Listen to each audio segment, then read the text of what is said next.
Halo sobat, apa kabar? Saya harap meskipun masih dalam situasi pandemi seperti ini, kita semua masih tetap sehat dan tetap semangat untuk belajar.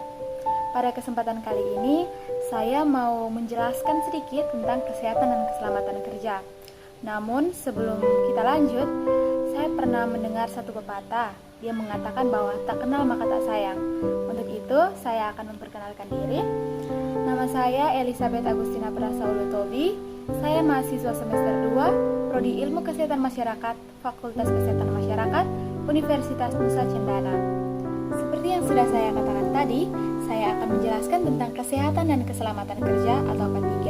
Mulai dari secara K3, apa itu K3, manfaat K3, tujuan K3, prinsip K3, dan tidak lupa saya juga akan menjelaskan tentang penyakit akibat kerja dan kecelakaan akibat kerja. Untuk itu, tetap simak videonya ya.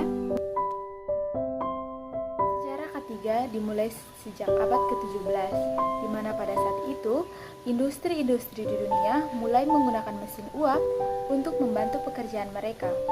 Salah satunya, industri gula milik Belanda. Semakin hari, semakin banyak perusahaan yang menggunakan mesin uap. Dari situ, Belanda memutuskan untuk menetapkan perundang-undangan tentang keselamatan kerja dan dilakukan pada tahun 1905. Kemudian seiring berjalannya waktu, mereka menyempurnakan perundang-undangan tersebut menjadi landasan penerapan K3 di tahun 1930. Yang berikut pengertian K3. K3 atau keselamatan dan kesehatan kerja dapat diartikan sebagai suatu ilmu pengetahuan yang berupaya mencegah kecelakaan, kebakaran, ledakan, pencemaran, penyakit, dan sebagainya. Sebelum itu, kita harus tahu terlebih dahulu apa itu keselamatan dan kesehatan. Yang pertama, keselamatan. Keselamatan kerja dapat diartikan sebagai upaya yang dapat dilakukan untuk melindungi pekerja, menjaga keselamatan pekerja, juga menjaga kelestarian lingkungan hidup. Yang kedua, ada kesehatan. Untuk arti dari kesehatan sendiri merupakan derajat atau tingkat keadaan fisik dan psikologi seseorang.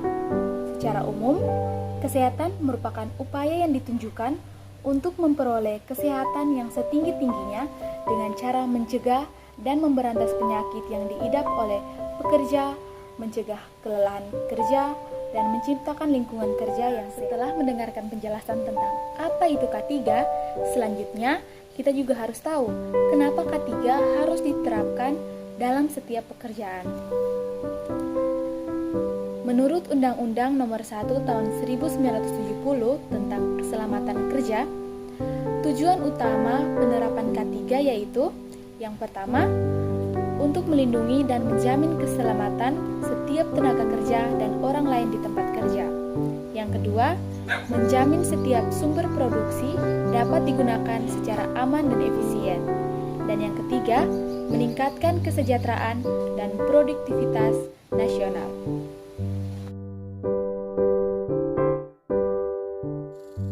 Penyakit akibat kerja adalah penyakit yang disebabkan oleh suatu pekerjaan atau suatu lingkungan pekerjaan. Berikut adalah beberapa contoh dari penyakit akibat kerja. Kecelakaan akibat kerja adalah kecelakaan yang berhubungan dengan pekerjaan pada suatu perusahaan.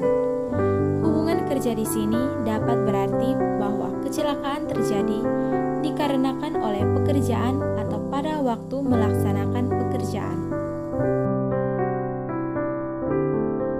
Berikut adalah contoh dari kecelakaan akibat kerja. Selanjutnya, ergonomi. Ergonomi adalah ilmu pengetahuan yang memadukan berbagai informasi terkait keterbatasan sifat, kemampuan manusia dengan tujuan kerjanya. Tujuan dari ergonomi sendiri yaitu untuk mengefektifkan dan mengefisiensi sebuah sistem kerja agar dapat memberikan keamanan dan keselamatan serta kesehatan bagi pekerja.